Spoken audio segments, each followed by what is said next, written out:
Cepat katakan pada saya, kenapa cek saya ditolak? Kenapa hal yang memalukan ini bisa terjadi? Kenapa? Maaf Pak, saya hanya menuruti. Saya menuruti siapa? Menuruti saya. Tahu nggak? Selama saya punya perusahaan ini, cek saya belum pernah ditolak.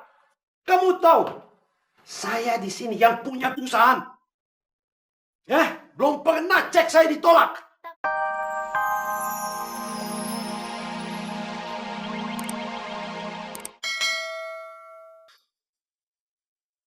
Pak, ada apa? Kok Papa nangis? Hah? Kenapa, Pak?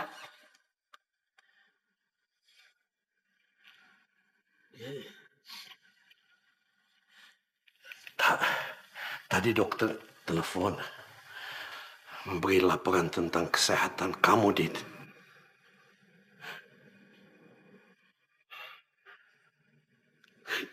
Bagaimana bisa?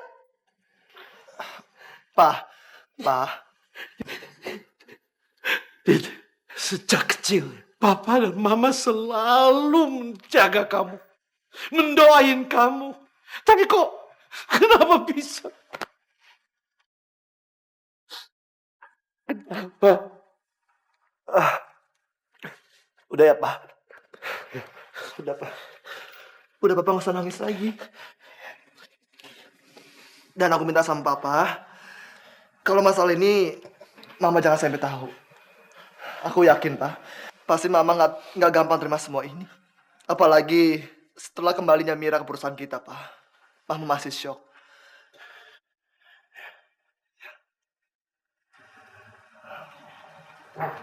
Adit. Adit. Iya, Pak. Ternyata kamu udah pulang. Kok nggak kasih tahu Mama kalau kamu udah pulang? Masih marah? Iya.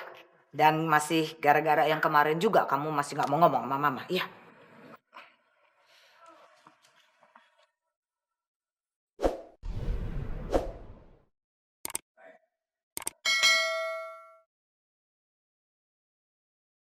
Enggak, Ma.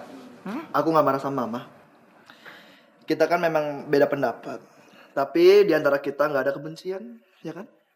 Dit. Kamu memang anak yang baik sekali. Mama tambah cinta, Mama tambah sayang sama kamu. Oh iya, ngomong-ngomong bukannya kamu hari ini mesti ke rumah sakit dan mengambil hasil laporan kesehatan kamu? Hah?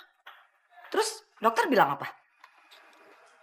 Eh, dokter bilang sakit kepalaku itu cuma migrain, Ma.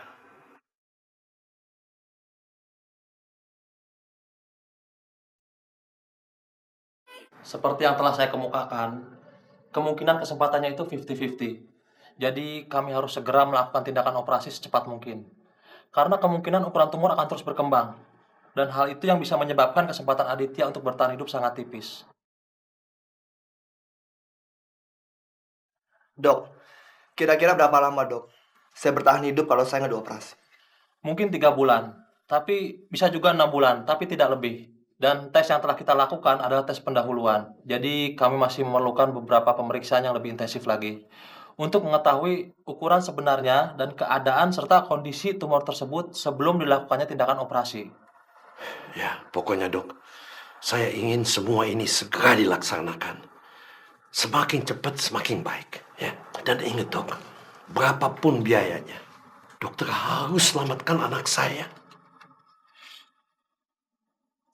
Baik, Pak.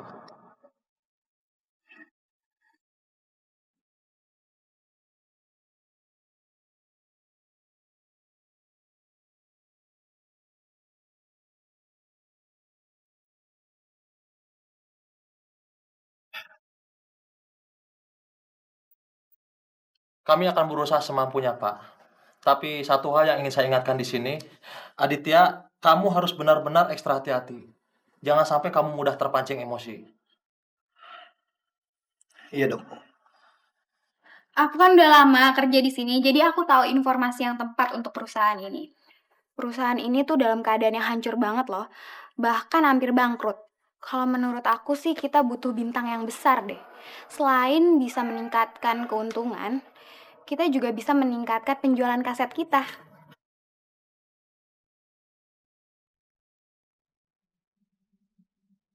Eh, terus kamu punya rencana apa? Kalau menurut aku sih lebih baik kita mengontrak Dewa dan juga Gita. Mereka kan duo yang lagi booming banget tuh sekarang. Dan mereka juga bisa jadi aset buat perusahaan kita loh. Terus gimana caranya? Apa mereka mau setuju? Kamu tenang aja.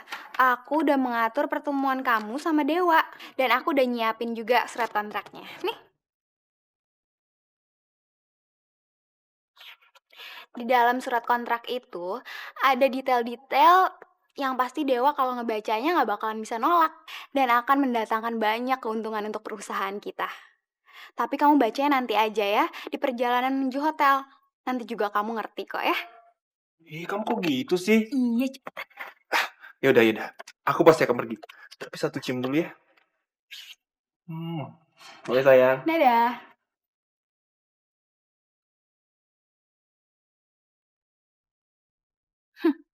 Benar tunanganku sayang yang paling tolol sedunia. Sungguh keputusan yang sangat tepat menempatkan aku di sini. Tunggu dan lihat aja Nyonya Santi. Ini hanya langkah awal aja untuk mempermalukan kamu dengan egomu yang selangit. Aku mengontrak Gita hanya karena kamu gak setuju akan hal ini. Aku akan membunuh 2 burung dengan 1 tembakan. Begitu Gita menandatangani kontrak itu, aku akan memegang kendali penuh atas karir Gita. Selanjutnya, akulah yang akan memutuskan kapan dan di mana Gita akan menyanyi. Mampus kamu, Git.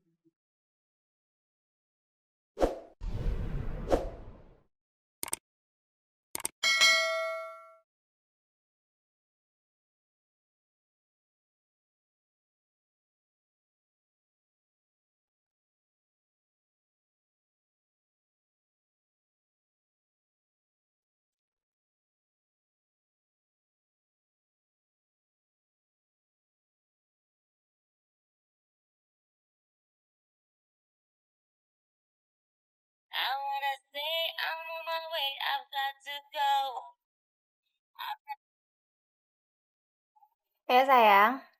Sayang, Gita dan Dewa baru aja selesai menandatangani kontrak dengan perusahaan kita. Kamu berhasil sayang. Selamat ya. Pekerjaan yang bagus. Aku yakin, pasti sebentar lagi perusahaan kita akan stabil. Udah pasti dong. Oh ya, aku harus pergi ke suatu tempat dulu. Nanti kita ketemu di kantor ya. Oke. Bagus sayang.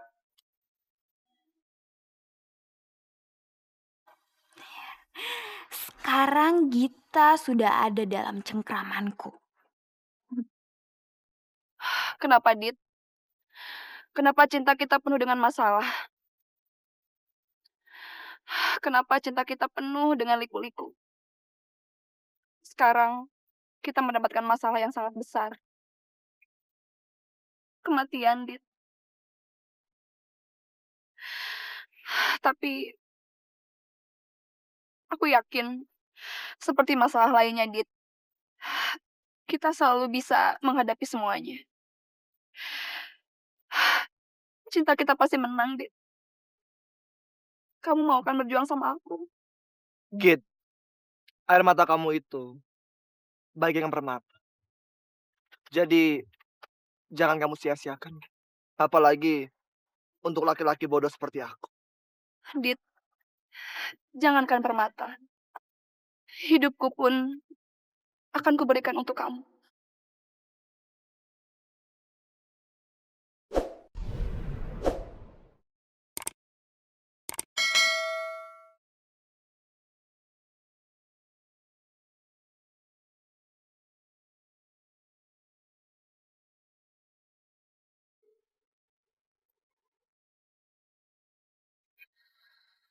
Ya, halo.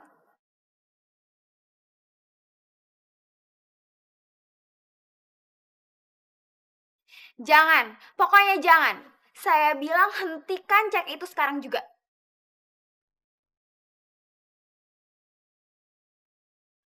Emangnya kenapa? Mau Pak Wisnu kek atau siapa aja juga nggak boleh. Saya kan udah bilang sama kamu, hentikan pembayaran cek itu sekarang juga. Dan ini adalah perintah, ngerti kamu?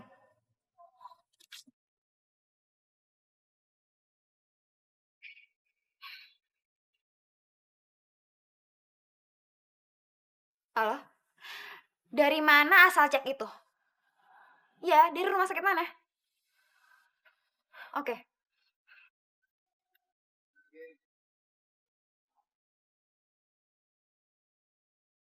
Apa? Saya harus menemui akuntan perusahaan. Pasti ada yang nggak beres.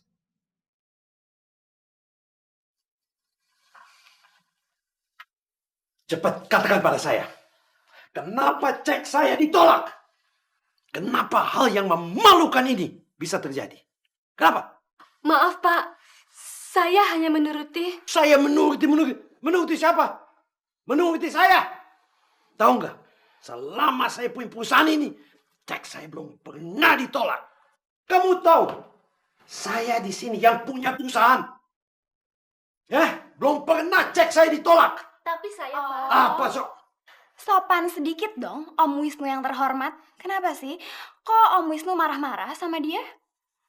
Orang aku kok yang nyuruh dia untuk menghentikan cek itu. Berani-beraninya kamu melakukan itu.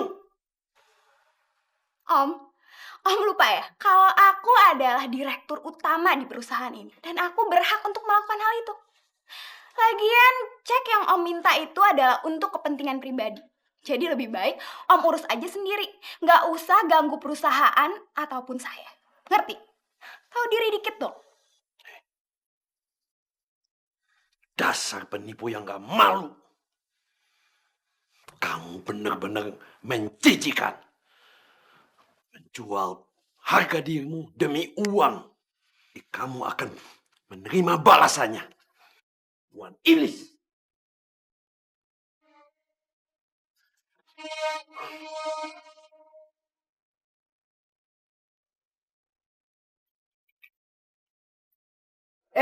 Mira, anak kecil yang kampungan, dengar saya baik-baik. Berani sekali kamu bicara dengan suami saya seperti itu. Nggak tahu diri, kurang ajar. Kamu seharusnya ngaca, tahu bahwa kamu itu gembel, kampungan. Seharusnya Anda yang ngaca, Nyonya Besar. Tante lupa ya, kalau peraturan di perusahaan ini tuh udah berubah. Dan saya cuma bekerja berdasarkan peraturan yang ada. Jadi lebih baik kalian juga mematuhi semua peraturan yang ada. Kalau tante mau melindungi suami tante sendiri, lebih baik tante tanya deh sama suami tante. Kenapa dia memerlukan uang yang banyak banget? 150 juta loh tante.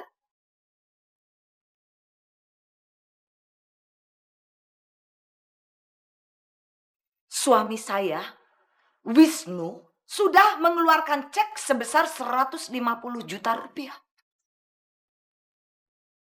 Terus buat apa? Pasangan yang aneh ya. Masa istrinya sendiri nggak tahu suaminya mau mengeluarkan uang sebanyak itu untuk apa? Tante, kalau saran saya ya, lebih baik tante hati-hati loh. Jangan-jangan suami tante yang sok alim itu selama ini punya simpenan lagi di luar.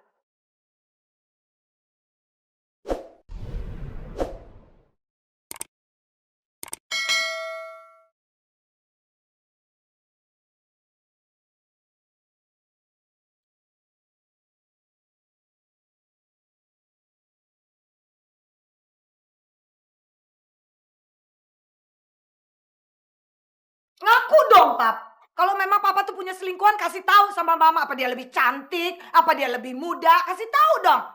Yang jelas Pak, kalau nih yang namanya penjara ini akan penuh kalau yang namanya maling, yang namanya penipu, itu semuanya ngaku. Termasuk Papa nanti jadi isinya, tahu nggak? Mama jangan asal ngomong dong. Mana mungkin sih Papa selingkuh? Papa perlu uang itu untuk berbisnis dengan teman Papa.